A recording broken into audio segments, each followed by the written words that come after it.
I can go. Okay. You want me to start with one of your A's, or do both of your A's, or how do you want me to do it? Oh, it doesn't matter. No, doesn't matter. And I noticed I was reviewing my peer reviews before class started, and it looks like Camille.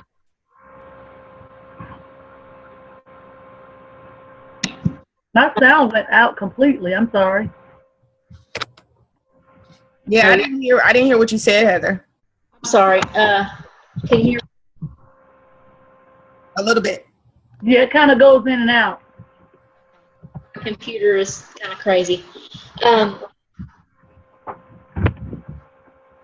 See, if I need to, I can connect through the phone. Just let me know if it's an issue. I hear you now. Okay. All right. So what was for, I believe it's for part A on yours, Camille. Mm-hmm. And the comment, I'm not sure if that happened, but the comment from Mary's on yeah, I saw that section. So I'll fix that and repost for that section for you. I don't know how that happened. I was doing them both back to back, but I don't know. So anyway, the first one I have up here, I have Mary. I have your for part A. I felt like just going straight down the course, it was good. It looked like you had some outside sources, so that was good. As far as the rubric being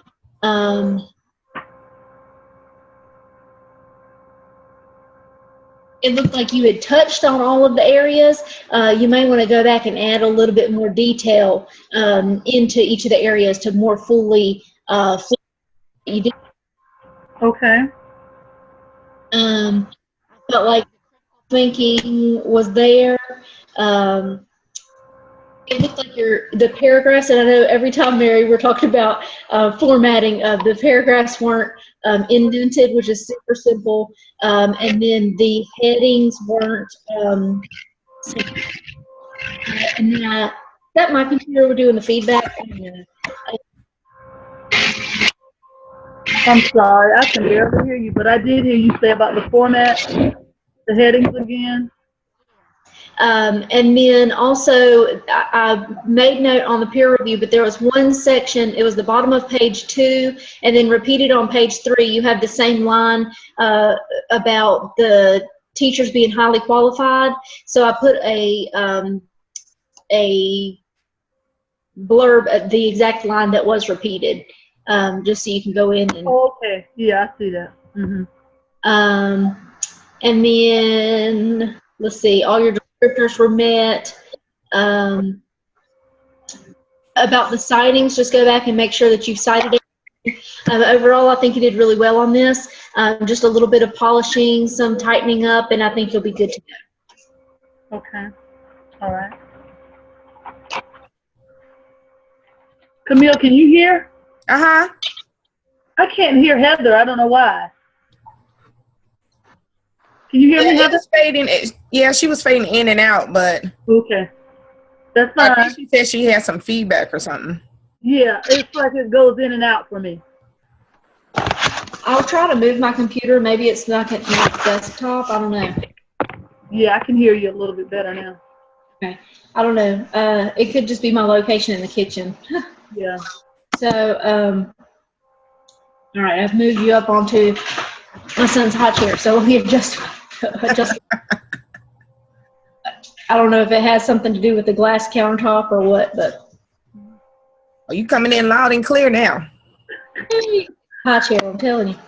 Okay, so Camille, for your part A,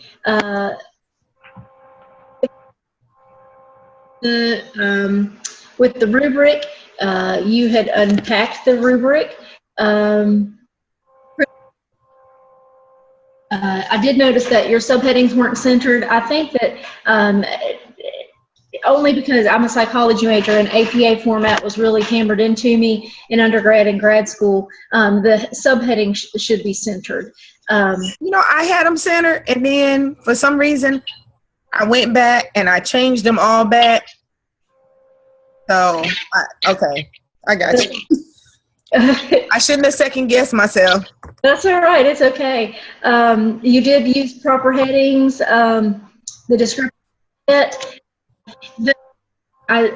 There was a whole lot of really rich data in your paper, which is awesome always. But make sure that you've cited everywhere that you got the data. You're probably similar to me where you've been at the same school for a while, so it feels like the data was just in your head. It was.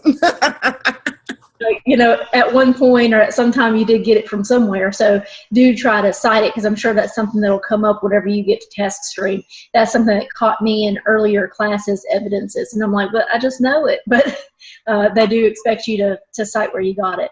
So I did like how organized it was. I liked how easy it was to read. It seems like you really know your school well, and I enjoyed reading the paper. So easy. Or something. What'd you say? To B's, or let you guys do A? What do y'all want to do? Okay, you want to do A? Yeah, let's do A and get it out the way. Okay. All right, you want me to go ahead? Come here. Go ahead. All right. With Camille's A, I thought this paper was excellent. Just a good paper. I felt like she had her content aligned perfectly. She unpacked her rubric very well. She addressed all of the unpacking of it, very detailed. She did a good job at that. Also, the quality of her paper, I thought critical thinking was definitely evident, and she gave precise working knowledge of her school. Her narrative was professionally written. I didn't see any major errors. I saw a small error on page 8, and I hope I have the right one. It looks like, I hope I got this right. I think it was a small one on the bottom of page 8, but I'm not certain if that's the right one on the bottom part of it. Your headings were clear and very, it just adds to the organization of your narrative and your paper. All of your descriptors were noted, and all of your references were mentioned and cited. Overall, I thought you did a great job on your paper, and I did enjoy reading the specifics you shared in your narrative. And again, I just feel like you have good working knowledge of your school and your district as a whole. Now I need to go to Heather.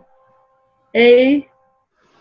Your A was also in line, the content. I didn't see any problems there. You as well, you unpacked and addressed all of the rubric portions in your narrative. With your quality, I thought that it did show some critical thinking,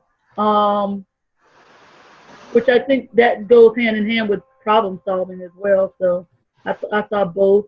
Your narrative was professionally written, and I'm thinking this is in your part A where you had the acronyms used as far as your NCVPS and APEX. I wasn't sure what that was. You just didn't clarify that. Okay.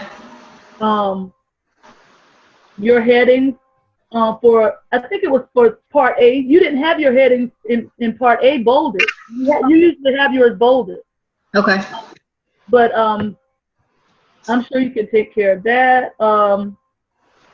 There was one thing with the organization I was kind of unclear on, and you could probably shed some light on it. At the very beginning, where you stated the North Carolina legislation about the alternative schools,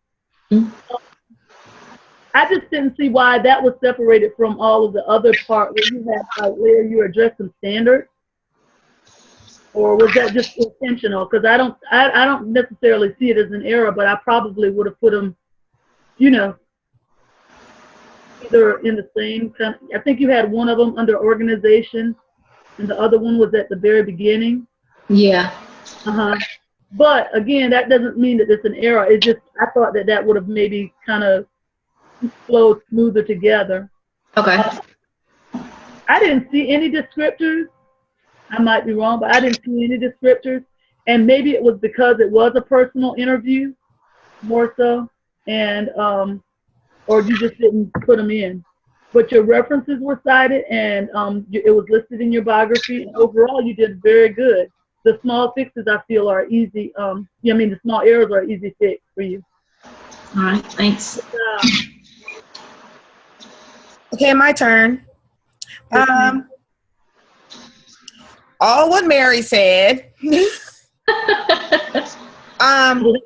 the descriptors, I thought maybe 5A1 and 5B1 could have. I put beside 5A1 where the SIT team meets monthly to discuss school issues, including budgeting recommendations. I think that could have been something you could have used for a descriptor. And the administrative team that meets Tuesday to review files of new students coming to school. I thought that could have been 5D1. Okay. So, but other than that, everything else was fine. And I wrote in the additional comments that I wonder how a middle and a high school operate under the same roof. Are they housed in on different? Is it a double floor or are they housed separately? It's a 2-floor building. Middle school is on the first floor and high school is on the second floor. And then we stagger the bell schedule so they're not in the same lunches or in the hall at the same time. Ooh, that's a lot of bells, huh? It is. That's how my high school was growing up. But the thing is, we were one level, and the left side was the middle school, and the right side was the high school. I could completely identify with it. Yeah, very small.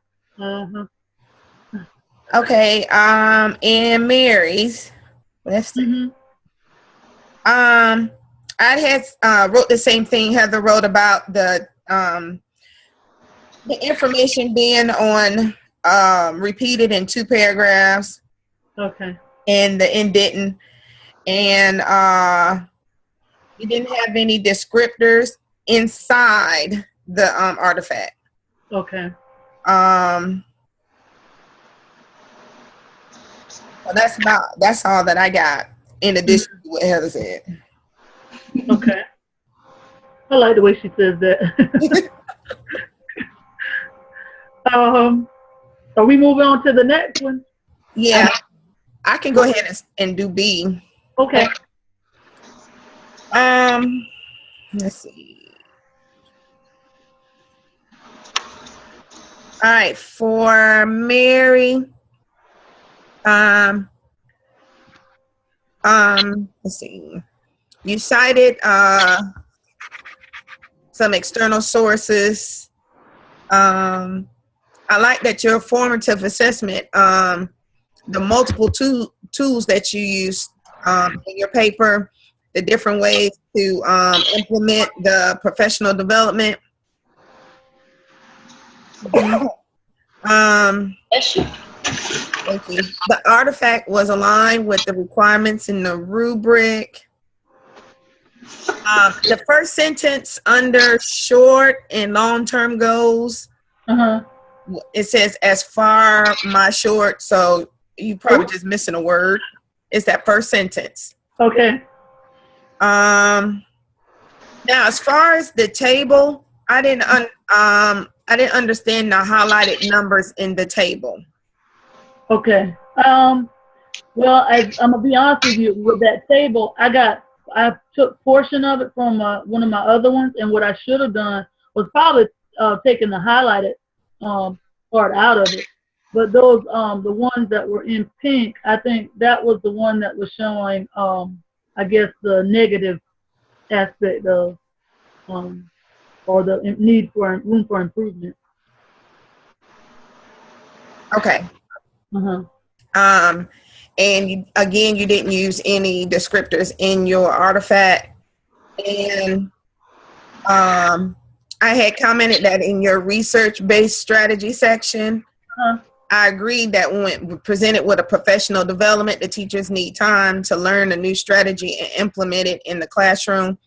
I thought that was real good, because a lot of times the administrative staff always have these bright ideas, but then they never give us time to grasp it, make it our own, and then use it in the classroom. As soon as they give it to us, we go on to another bright idea. Right. I agree. Yeah. That's how it is at my school. But one thing that has helped is, like, you know, having with the partnership, we've been able to do like some of the same things. So I guess like with mine too, is like being at this school, this is my first year, but the folks there are used to having like PDs all the time. It's constant, you know. But it's like you said, you do need time to learn those things and to implement them. And a lot of times, to me, the workshops come off better, not necessarily the workshop mentality, but the, you know, the actual hands-on, let's do this type thing, rather than just sitting and listening to them feed you a bunch of things, you know, having the opportunity to kind of experience it firsthand. Yeah. All right, Heather. Yes, ma'am. Well, everything was fine with the sources being cited, the professional development activities with the book, the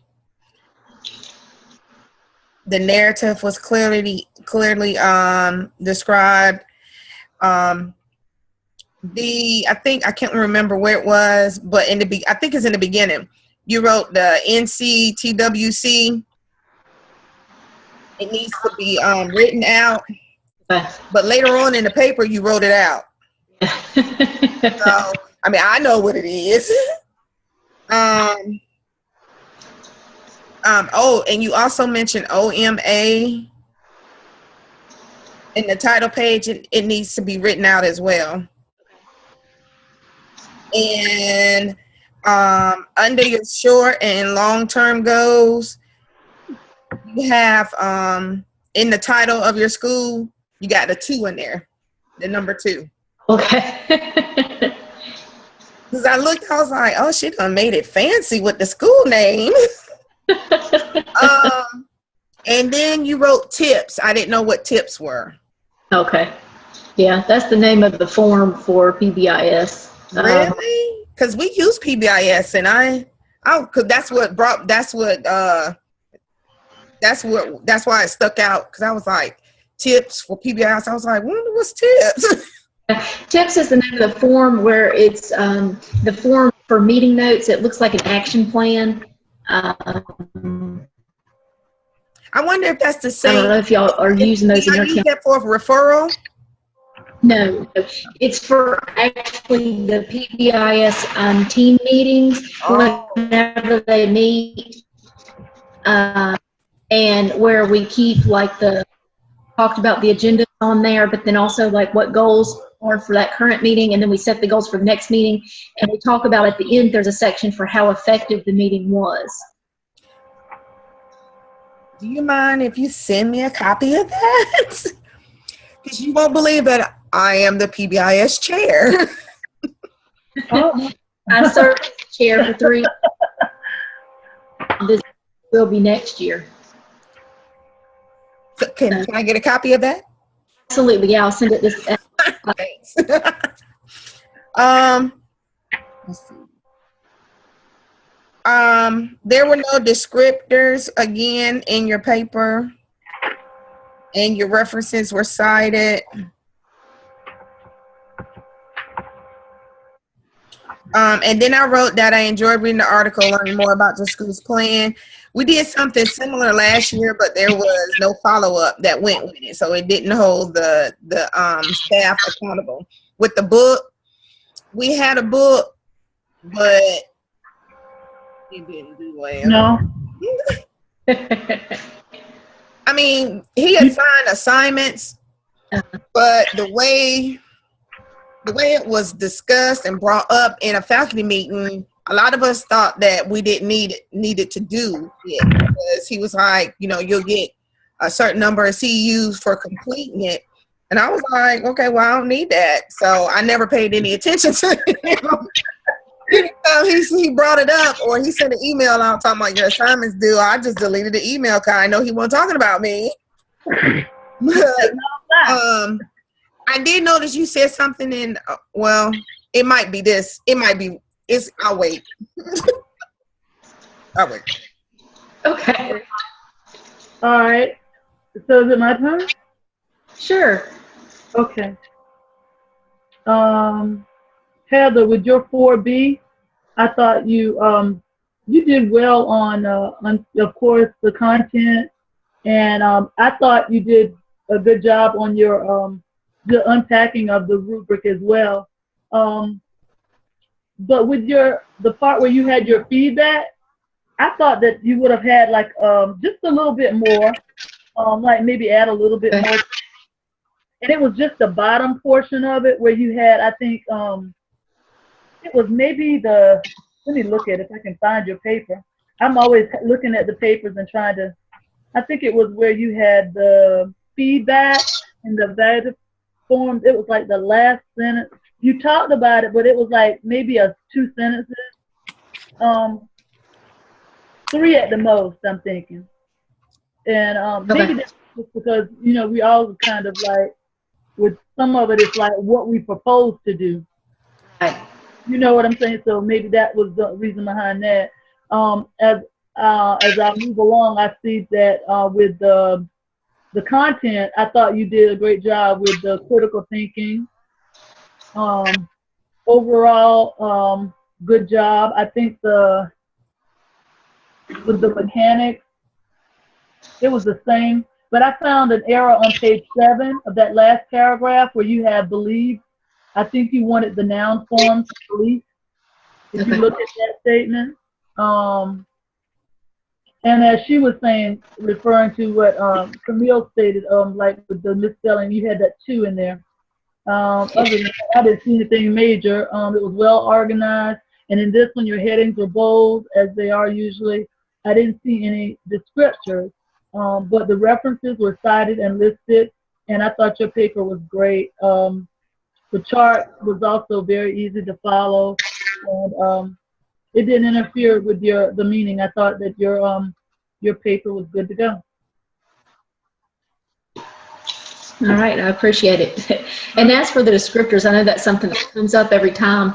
I actually started the program in 2014, and then I dropped out of it because my son was going to be born. He's about to be 1 in a couple of weeks. But so when I started, I was never told that I had to include the descriptors within the paper, like actually physically write them in.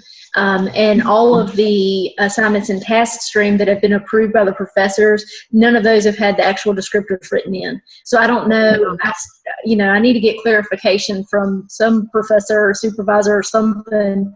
Well, I was just told that I don't necessarily put them inside either. I think Camille can vouch for that. Right, Camille? I don't ever have them in within. I just put them at some portion. It'll say like either at the beginning or the end. And that's usually what I do. I mean, I can see the point in putting them within, though, because it does make, it makes it easier probably for that person who's reviewing it to say, oh, okay, I see where that applies, But that's what I've been doing too. So when they said the descriptors aren't in there, I'm pretty much, to me, your paper was great. Her paper is great. I think it's kind of like a toss-up because somebody else, whereas we have Dr. Leo, he might look at it and say, okay, it's fine. But, Dr. Peel, who I had on the other hand, he might be like, not so much. So it's kind of subjective. Yeah. I thought everything else looked great to me, and I like to see all of the good things that's going on and read about the good things that's going on in your school. And I just think that your alternative setting, sometimes I could see myself being easily depressed by like the scores you see. Yeah. You know what I'm saying? But you have to be dedicated, so much so. Yeah. In those grade levels and in settings like that, alternative settings. Yeah, it's a challenge. It's especially a challenge to do things for the staff because they do feel so burned out a lot of the times. And you know, being a PBIS school, no amount of candy, snow cones, pizza, whatever is going to please a teacher that's burned out. You know. Oh no, yeah. Praise. I mean, you know, you can't do enough for the teachers that serve these kids every day. So. Yeah, lessons. And then I'm gonna just go on to Camille because I thought both of y'all did an outstanding job with this. Her outside sources were mentioned, her content was aligned, and it was relevant, and it supported her narrative. She did a great job of unpacking the rubric and detailing her school's instructional capacity. I just put no suggestions there. And you know what I'm saying? Because basically, when you look at the rubric, if you did what it asked for, because I'll be honest with you, when I looked at this, you know, and I don't know if it's the rubric I'm looking at or just you know, the descriptors to some degree, because sometimes when you look at just that little part where it gives you the description, that description don't necessarily give you everything. But as I read through it, it became clear to me that I definitely could have gone in there and put some other things in there that would, you know, even help my paper out a lot, because y'all gave great paper. The quality of your paper was excellent. It supported your critical thinking and problem solving. Your narrative was well written. You know, no suggestions. The headings are clear. Bold.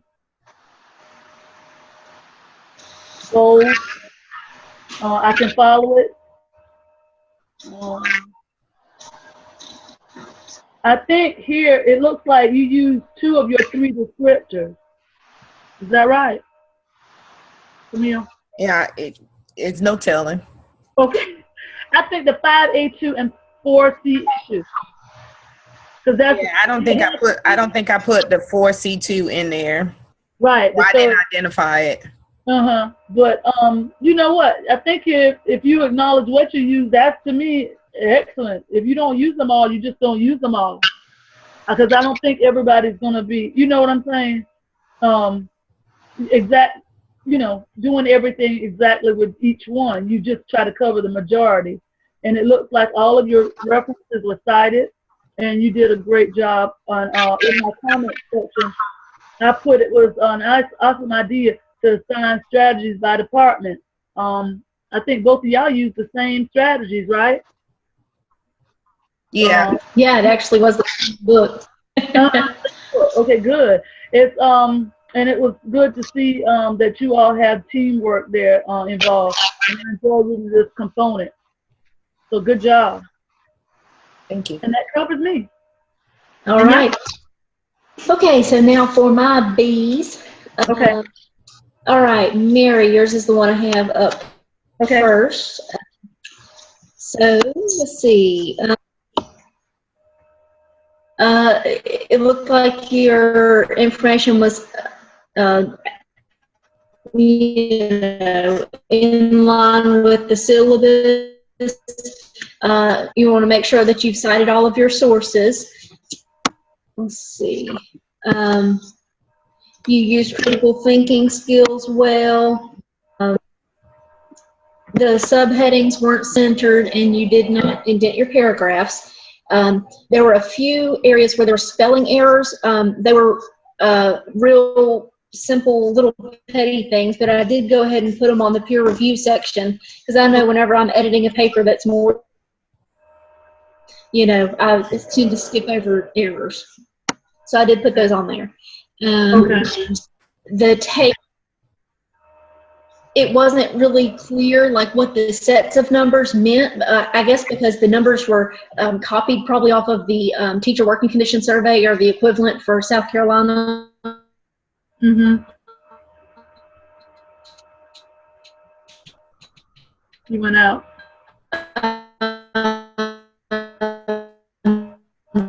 But it had like the 3 or 4 numbers, but it didn't say what those numbers represented. The couple table. Rushed, so you may want to, you know, try to flesh those out a little bit more. Your descriptors were met. I think you're off to a really good start. I enjoyed reading the paper. Just kind of flesh it out, tighten it up, and you'll be good to go. And then Camille, it tickled me that we were both using the same book. I was like, wow, of all of the resources, we're using the same one. But I felt like your paper was really strong, even despite the crazy week that you did a pretty great paper. You mentioned about the Survey Monkey results. I would have liked to see like what those questions were responded to your survey, which that's pretty great too. You know, I think a lot of times I'm like you and I say that's not relevant to me. I'm a school counselor. Delete 7% of your school to respond to a survey is pretty awesome. That was a little critical thinking. Yeah.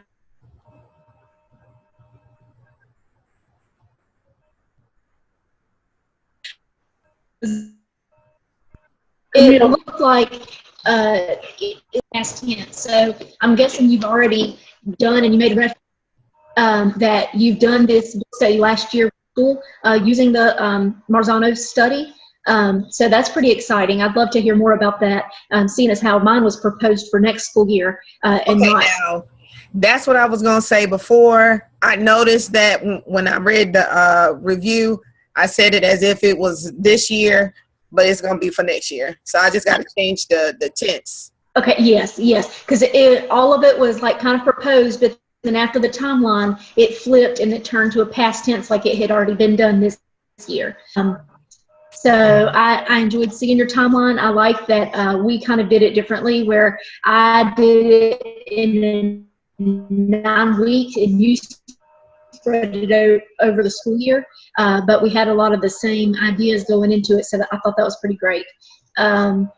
You used proper headings, and everything else is done. So again, in my additional comments, I like that you're using the classroom instruction that works material. It's pretty great. My husband is an administrator and he's used it in his school. So I look forward to doing it in mine and being able to compare and contrast. So overall, good job for both of you ladies. I know this is not an easy time of the working. You guys are doing a great job. Thank you. Well, we got about 6 minutes left. Heather, did I read in your paper y'all meet every Tuesday? Yes. Do you have a faculty meeting every Tuesday? We do too. Not a faculty meeting. We have faculty meetings on the first Monday of every month. Oh, okay. Me, the social worker, the administrator, EC compliance manager, and our curriculum coordinator get together because we have orientation every Wednesday because just every week. So every week we're getting a new batch of kids. So we meet on Tuesdays. Oh, wow.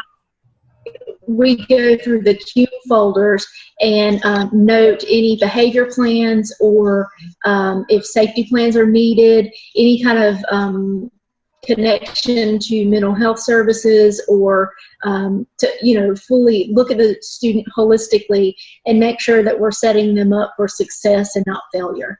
So we personally staff each student that comes into our school every week. Oh, okay. Cool. Yeah, because of the alternative setting. But you know, we have a faculty meeting every Tuesday. And really? And then it then turns into a professional development afterwards. So yeah. And that's when That's when the Winthrop thing kicks in afterwards. Okay. Yeah, every Tuesday. Wow. That's a lot. They do have PLCs every week, one day during a common planning time. Yeah, we do too. But we have staff meetings just once a month. Yeah, and we only have it once a month. Everything, SIT meeting once a month, PBIS once a month, faculty meeting once a month. That's right. That's good. That's really good. But I'm going to be honest with you, when I was in North Carolina school, we met every single day. I'll be honest with you, except Friday. And it was always early in the morning. Whether it was, I'm serious, it was always a meeting every morning. That's why I couldn't do it. And like right now, even though I have a little bit less in pay, it's still to my benefit, closer to my children, and not have to worry about the traffic and all that other stuff because I'm closer to them, you know. And then plus, I feel like where I'm making a difference. Yeah. Yeah. So I'm actually switching jobs. I'm leaving the alternative school. Well, I guess technically, so it'll be a big change. yeah. Oh, so how long have you been at the alternative school? I was there for 6 years. Mm-hmm. I'd like to be an administrator at the elementary level, so I thought now would be a good time to break away and get that experience. So. Yeah, and especially too when you have a young one. Yeah, it's actually a school that he'll be going to. So that's convenient, and it's just about 4 minutes away from the house. Yeah, that's Mom, I don't want to go to the same school. Like lame. That's how my son was. Yeah. Yeah. Do I have to go to the school you work at? My girls didn't mind though, you know. I don't know what they didn't mind. Yeah, we'll see. My grandma said, "Now, Heather, he won't get to ride the school bus." And I was like, "Really? That's an issue?" I know, right? Yeah. He wants to ride the bus. Mm-hmm. Yeah. All right, ladies. Well, I'm going to try this thing again with the YouTube, okay? Yeah. Oh God. I know. So let me ask y'all, once y'all do this, are y'all automatically sending it to him, or are you going to kind of wait and make some changes before you send the link to him? You know how you send it with the assignment? Oh, I was just sending him my peer reviews with the video link. Right. Oh, so, okay, that's right. Yeah, that's. Yeah, are you talking about posting it on Task Stream? Well, I guess that one too. So you do Task Stream like probably later, right? Yeah, I know. I post mine later after I do all the corrections and stuff. Okay. Yeah, because me and Task Stream, we having some issues. I think Task Stream has issues with everybody and everybody. Yeah, me too. And then he admitted us. Yeah. Yeah. So this is is this our last time together, or do we have another one? No, we got C, and I think we have D. C and D. Okay. Was my little chart wrong, or is it like is part of it cut off when I print it? Because after the OMA, I have is it SIAP or SIAP? SIAP. Right. Artifact 6. Yeah. OMA A, B that we've already done, and then C, and then it's SIAP A and B, I believe. Okay, well, this little chart, look, it doesn't have that much on it. See, that's where we are right now. That's right. Okay. Okay, that's right? Okay. Okay, cool. Y'all have a good night. All right, you too. See y'all next Thursday. Okay. All right, bye-bye. Bye.